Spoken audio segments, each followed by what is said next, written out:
मैं अनीता गुप्ता अपनी पुस्तक मयूरपंख कहानी संग्रह की एक अन्य कहानी मेहंदी आपके सामने प्रस्तुत कर रही हूँ। मेहंदी को 16 श्रृंगारों में गिना जाता है। हिंदू धर्म की मान्यता के अनुसार तीज त्योहार और शुभ अवसर पर महिलाएं एवं लड़कियां मेहंदी लगाती हैं। मेहंदी खुशहाली और समृद्ध जीवन का प्रतीक है।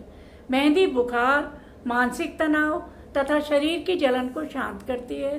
सावन में मेहंदी इसलिए लगाते हैं कि बीमारियां दूर होती हैं। मेहंदी को हिना भी कहते हैं। आजकल पश्चिमी देशों में भी इसका प्रचलन हो गया है। तो आइए प्रस्तुत कर रही हूँ मेहंदी। विभा ने ऑफिस से घर लौटते हुए देखा कि बाजार में ज़्यादा ही भीड़ भाड़ है। उत्सव जैसा माहौल है। अधिकतर महिलाएं जल्दी जल्दी बाजार की तरफ आ रही थी। सब में उत्साह था। तभी उसे याद आया, अरे कल तो करवा चौथ है, सुहागिनों का सबसे बड़ा त्यौहार है। ये सब उसी की खरीदारी कर रही हैं। नई नई चूड़ियाँ, बिंदी, लिपस्टिक, सिंदूर, नेल पॉलिश, महावर, नए वस्त्र, मिठाई और करवा तथा पूजा की समस्त सामग्री खरीदी जा रही थी। इसके साथ ही बाजार में एक अलग तरह की महक आ रही थी जो मेहंदी की थी। हमारे यहाँ के त्योहारों में मेहंदी का अपना अलग ही महत्व है। पहले पत्तों को पीसकर मेहंदी लगाते थे। आजकल मेहंदी के कोन का प्रचलन है। किसी शायर ने भी कहा है, रंग लाती है हिना पत्थर पे घिस जाने के बाद। करवा चौथ, तीज, भाई दूज, रक्षाबंधन, इन सब त्योहारों पर मेहंदी लगाने का प्रचलन है। करवा चौथ पर तो समस्त महिलाएं, चाहे वो नवयुवती हों, प्रौढ़ महिलाएं हों, सबको मेहंदी रचवाने का शौक होता है। नववधुएं जब डोली से उतरती थी तो सबसे पहले नज़र उनके मेहंदी लगे हाथों पर ही जाती थी।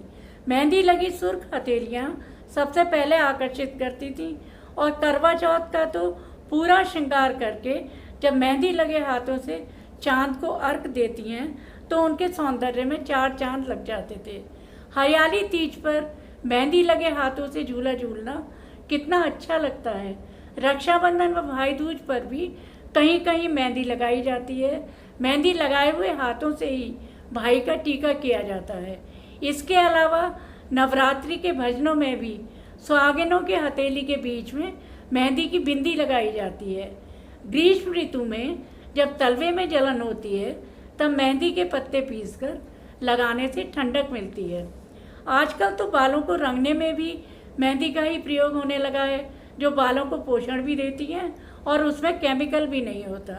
इन्हीं विचारों में खोई हुई विभा ने भी बाजार से श्रृंगार की सामग्री खरीदी और फिर अपनी 2 साल की बेटी को लेने डे बोर्डिंग की तरफ चल पड़ी।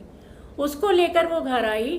पहले बेटी को दूध व नाश्ता दिया और उसको खेलता छोड़कर घर के काम में लग गई। खाना बनाकर डोंगे में रखकर डाइनिंग टेबल पर रख दिया। सब अरेंजमेंट डाइनिंग टेबल पर रख के व्यवस्थित करके उसने सारा काम निपटाया, क्योंकि इसके बाद उसे मेहंदी लगवाने जाना था। कई बार लगता था मेहंदी ना हुई स्टेटस सिंबल हो गया। अगर करवा चौथ पर मेहंदी ना लगवाई तो अधूरापन माना जाता था। जिक्र भी होता रहा है, मेहंदी लगा के रखना, डोली सजा के रखना, लेने तुझे ओ गोरी, आएंगे तेरे सजना। विभा की खाने की तैयारी पूरी हो गई थी। आधा घंटे बाद पति ऑफिस से आ गए। उन्होंने साथ में चाय पी, गपशप की। उसके पति कहने लगे, क्या बात है, आज सारा काम इतनी जल्दी कैसे हो गया? उसने कहा, आज मुझे मेहंदी लगवाने जाना है। खाना खिलाकर उसके बाद घर की जिम्मेदारी व बच्ची को अपने पति को सौंपकर वो मेहंदी लगवाने के लिए चल पड़ी। रास्ते में देखा जगह जगह मेहंदी लगाने वाली लड़कियां कुर्सी डालकर बैठी हुई थी। मेला सा लग रहा था और उस खुशनुमा माहौल में मधुर संगीत व चहकती आवाज़ें रस घोल रही थी। विभा ने भी अपने कदम उस ओर बढ़ा दिए। अधिकतर स्त्रियां वहां दोपहर से ही डेरा दबाए बैठी थीं। कहीं कहीं बड़े बड़े टेंट लगे थे, उनमें काफ़ी सुविधाएं भी थीं। कुर्सियां डली हुई थीं। 8-10 लड़कियां मेहंदी के कोन लेकर मेहंदी लगा रही थी। वहाँ मेहंदी लगाने के बाद उसके ऊपर नींबू पानी लगाने का घोल भी था। पानी की भी व्यवस्था थी। छोटे बच्चों के लिए चिप्स, पॉपकॉर्न, टॉफ़ी आदि के भी स्टॉल लगे हुए थे। म्यूज़िक भी चल रहा था। कुछ महिलाएं आ रही थीं, कुछ मेहंदी लगवा कर जा रही थीं, कुछ बाहर गाड़ी में बैठे अपने पतियों का इंतज़ार कर रही थीं, कुछ लोग पत्नियों को छोड़कर वापस लेने आने वाले थे। मेहंदी लगाने वाले कलाकार व्यस्त थे। विभा भी इधर उधर देख रही थी कि इनमें से कोई खाली हो तो मेरा काम भी जल्दी हो जाए और घर जल्दी वापस जा सकूं। वो सोच ही रही थी कि एक मेहंदी लगाने वाली लड़की की नज़र उस पर पड़ी। शायद वो खाली हो गई थी। उसने कहा, मेहंदी लगवानी है? विभा ने कहा, हाँ। उसने कहा, दोनों हाथों में लगवानी है? उसने सकुचाकर कहा, एक में ही लगा दो, घर जाने में देर हो जाएगी, मेरी बेटी छोटी है। इस पर वो बोली, अरे दीदी, दोनों हाथ पर लगवाओ ना, साल भर का त्यौहार है, रोज रोज कहाँ लगवाती हो? हालांकि रात अधिक होने के कारण और अगले दिन ऑफिस जाने की तैयारी में वो उलझ रही थी कि दोनों हाथों में मेहंदी लगवाए या ना लगवाए, लेकिन उसने हाँ कर दी। हर उम्र की महिलाएं मेहंदी लगवा रही थी। फिर किसकी मेहंदी कितनी गहरी रची, इस पर प्रतिस्पर्धा हो रही थी। मेहंदी का रंग गहरा लाने के लिए अनेक प्रयत्न किए जाते थे। कहीं मेहंदी का तेल लगाया जाता था तो कहीं मेहंदी को सुखाकर लौंग का धुआं भी दिया जाता था। उस दिन कोशिश रहती थी कि पानी का काम कम से कम किया जाए। विभा ने भी सोचा, रोज़ तो घर, ऑफिस और बच्चे में व्यस्त रहती हूँ, आज कुछ समय अपने लिए भी निकाला जाए। वो इसी ऊहा-पोह में अपने हाथ पर लगे मेहंदी के सुंदर डिज़ाइन में खो गई। आसपास से महिलाओं की आवाज़ें भी सुनाई दे रही थी, भाई आज तो हम जल्दी काम निपटा के आ गए, पता नहीं सब्जी में नमक डाला या नहीं। दूसरी महिला की आवाज़ आई, अरे अगर आज बिना नमक की भी सब्जी खा लेंगे तो कौन सी आफत आ जाएगी। मेरे सामने बैठी एक नवयौवना बोली, भाई हमने तो आज खाना बाहर से ऑर्डर कर दिया।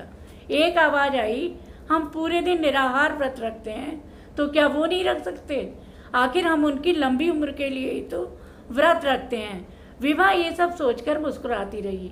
धीरे धीरे महिलाएं मेहंदी रचवाकर जाने लगी। विभा का मन भी घर की ओर भागने लगा, पर दूसरे हाथ में मेहंदी लग रही थी। विभा ने कहा, अरे अरेबियन ही लगा दो, जल्दी लग जाएगी। पर वो लड़की बोली, अरे भाभी, जल्दी क्या है, आज कुछ काम उन्हें भी करने दो। और वो मेरे दूसरे हाथ पर भी अपनी कलाकारी दिखाने लगी। तभी पीछे से आती आवाज़ों पर मेरा ध्यान गया, अरे तेरी मेहंदी तो बड़ी काली रची है। और विभा ने सुना, दूसरी कह रही थी, हमारा तो बड़ा सुंदर नारंगी रंग आया है। हमारी माँ कहती थी, प्यारी को पान को प्यारी को मेहंदी। इस पर दूसरी महिला को गुस्सा आ गया। वो बोली, ऐसी बात नहीं है, हमारे वो तो हमारी हर बात मानते हैं, हमें सर माथे पर बिठाते हैं, हर काम हमसे पूछ कर ही करते हैं। सब हंसने लगी। हंसी मजाक में ही समय व्यतीत होता रहा। तभी विभा की नज़र दूर से आती दो युवतियों पर पड़ी। वो धीरे धीरे हमारे पास तक आई और बोली, कितने में लगा रही हो? कलाकार ने कहा, 100 रुपये में एक हाथ। वो दोनों सोच में पड़ गईं। शायद अपनी मेहनत की कमाई ऐसे नहीं लुटाना चाह रही थी। फिर उन्होंने पूछा, कोन कितने का है? मेहंदी वाली ने कहा, 10 रुपये का। तो वो कोन लेकर ये कहते हुए चली गई कि हम अपने आप ही लगा लेंगे। विभा सोच में पड़ गई कि जो काम हम अपने आप कर सकते हैं उसके लिए आधुनिकता की लंबी दौड़ में या समय की कमी के कारण हमें दूसरों पर निर्भर होना पड़ता है। पहले हम कोन लाते थे, फिर डिज़ाइन सोचते थे, तब स्वयं ही मेहंदी लगाते थे। तभी वहाँ कुछ और नवयुवतियाँ आईं, उनमें कुछ नवविवाहिता थी। उनको मेहंदी लगवानी थी कोहनी तक, घुटनों तक, कुछ को गर्दन के नीचे, कमर के नीचे व नाभि पर भी लगवानी थी। फिजा में हर ओर मेहंदी की महक थी। मैं सोचने लगी, जब ये महिलाएं पूरे श्रृंगार के साथ मेहंदी वाले हाथों से चंद्रमा को जल देंगी तो वो दृश्य कितना विहंगम होगा। विभा ये सोच सोच कर मुस्कुरा रही थी और सोचने लगी कि जब ये लोग चंद्रमा को जल देंगी तो ऐसा लगेगा जैसे पूरा तारामंडल ही जमीन पर उतर आया हो और जगमगा रहा हो। धन्यवाद। है।